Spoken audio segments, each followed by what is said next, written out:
Last week was great for silver's price, but a little more research finds that silver did something quite amazing. And we'll talk about it and why we should be celebrating silver as we explore.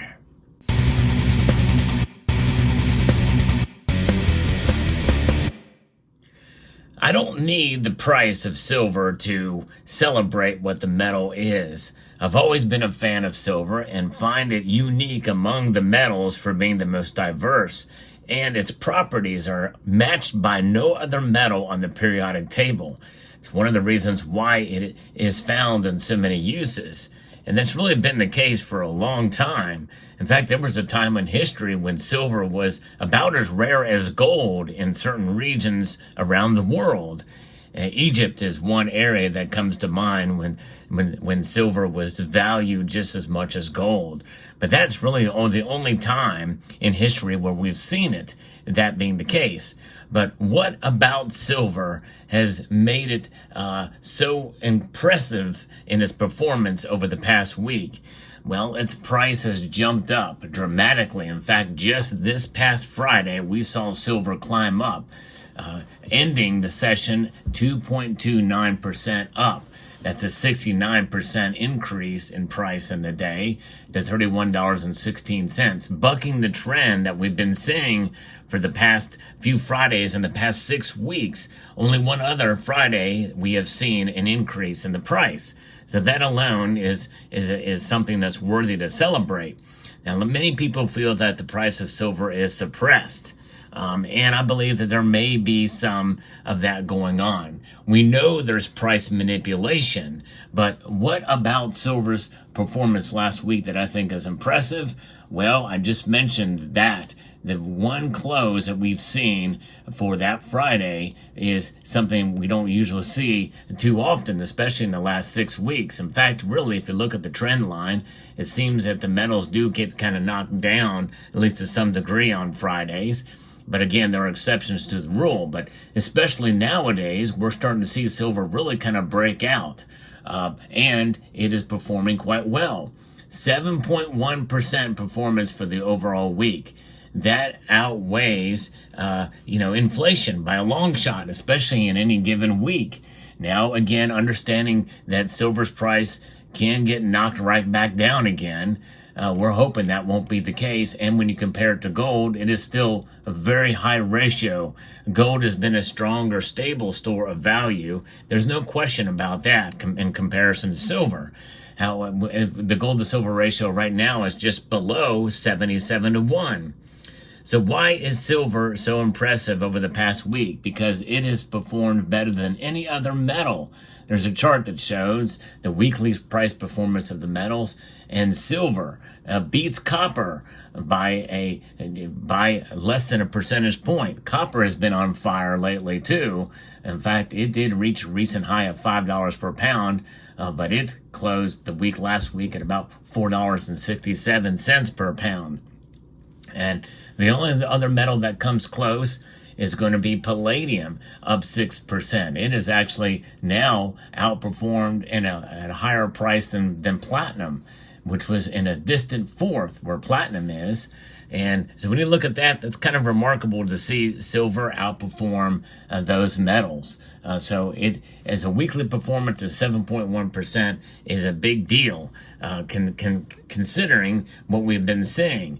Silver over $31 an ounce. I think that's quite impressive to see, especially when many of us thought that we were in the summer doldrums and silver would not maybe even reach above 30. Now we've had a couple of consecutive days with silver above 30. What will be in store for next week for silver? Now, I'm posting this video literally on the first day of the actual week, and the markets will be opening up in Asia, and I do a Sunday night market watch at 6 p.m. Eastern time every Sunday night, where we'll watch and see what happens to see if silver will hold on to that $31 or stay above 30. And that is what it will be very fascinating and interesting to see how silver performs in the coming week. But even if silver holds flat at just above $31, that's a good reason to celebrate just in terms of its price performance. It's holding on. It's holding on against a value or a dollar that is losing value at a pretty consistent rate, well above what everyone is comfortable with. See, inflation is just a part of life these days. It's a hidden tax against you and me, and that target is 2%. That's what the Fed would be comfortable with. They're comfortable with inflation just at 2%. And some say that they're willing to up that number to 3%. Right now, we're at 3.4% according to the Consumer Price Index measure, but we know it's really a lot more than that, especially in many areas where we need to make purchases to continue to survive our lives. It's crazy, but nonetheless, that's what we're dealing with. And that's one of the reasons why we stack silver. We hold on to silver to protect ourselves against inflation.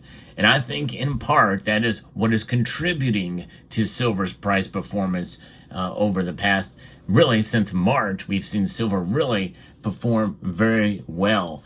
And as we head into continuing through the summer months here, and that is when there's a little bit of, not much excitement in the markets that kind of subdued market activity. And we could still see some of that for silver, and where it won't be so exciting, but there's a lot going on. This summer is unique among other summers as it is an election year, and not just any election is at play here. Right now we have uncertainty about who the Democrat nominee is going to be, and that is going to throw a monkey into the wrench of things, which makes this unique among summers for sure, even in election years. But what's going on with some of the other metals? It's fascinating to see that most of the commodities are up in the metal space. Tin is also up 2.95% this past week. And it's pretty remarkable to see, although it's decreasing less than the annual inflation rate, but still. And gold behind tin. That's right, gold is up only 2.7% this week. And that means that gold does not react as wildly as silver does. But it is still holding on to some of its gains and is getting closer to that all-time high yet again in nominal dollars. That's $2,450. So everything is going up, it seems. Zinc is the metal behind it as well. It's up as well this week. Most of these metals are up. But I'm going to tell you about some of the other metals in comparison to silver as well, too, as you go through. Lead is marginally up, and so is aluminum. And aluminum is up 0.44%. Nickel is slightly up.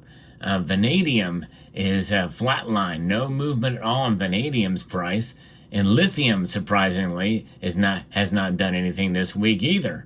But in spite of that, and what we've seen also in the space is when you look at silver and what it's been doing, we could see silver go back down and maybe even go into the bottom of this list as I continue this list out from this chart that I found. Uranium is down 0.18%. Over the week. Palladium is down 1%, and manganese is down 2% on the week. And so those are all the metals complex. And with 2% fall in any given week, we could very easily see silver at the bottom of this list next week. Yeah, that is a possibility. But should that take away our excitement for silver? No, because that's just the market price. That's what they say it's worth in terms of its price performance, measured in the dollar. But when you think about, silver has so much more value other than just price. But it is exciting to see its price movement, and I don't think we're going to see it at the bottom of the list next week. But even if we do, if it goes down 2% over the week, that's not that big of a drop. It's still going to hold on to some of its gains that we've seen since March, especially, but through the year, because silver, since the beginning of the year, is up well over 30%. And a 2% drop is really not a whole lot to speak of.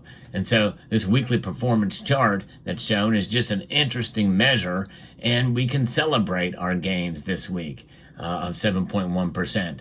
And down 2% from that, or even 3%, is not much. in the grand scheme of things. We'll see how it plays out. It's fascinating to keep an eye on the price. It's what I do on this channel. I like to bring you the latest news and updates in the world of silver and gold and other precious metals. If you find value in the content I provide here, I hope you will consider subscribing to the channel if you haven't done so already. And press that thumbs up button. That really does help the algorithm and get the word out. And I am trying to grow the channel here. But also, more importantly, just want to bring you the latest news, information, and analysis and viewpoints, and hopefully some entertainment along the way. Because silver is a metal that we should celebrate for what it is, really no matter the price. And I know I am, and I think it's amazing metal, really no matter what happens. But, you know, it's just that whenever things become less valuable, according to the measure of price, we appreciate them less. You know, that is just the name of the game. But I'm trying to appreciate silver for what it is and for the many roles it plays in our lives, as well as being a stable store of value over the long course of time. It takes a little longer for that to happen. It's not so stable in the last few years, there's no question about it, in terms of the price performance, but its value proposition remains stable and constant. And hence why it's mentioned hundreds of times in the Bible, and also presented as sound, real money in the Constitution, Article 1, Section 10. Folks, that's something to celebrate. Let me know what your thoughts are in the comment section down below. Hope you found this video informative, insightful, and educational. Would like to extend a multitude of gratitude to each and every one of you for taking the time to watch, and to encourage you to please rate, share, comment, and subscribe.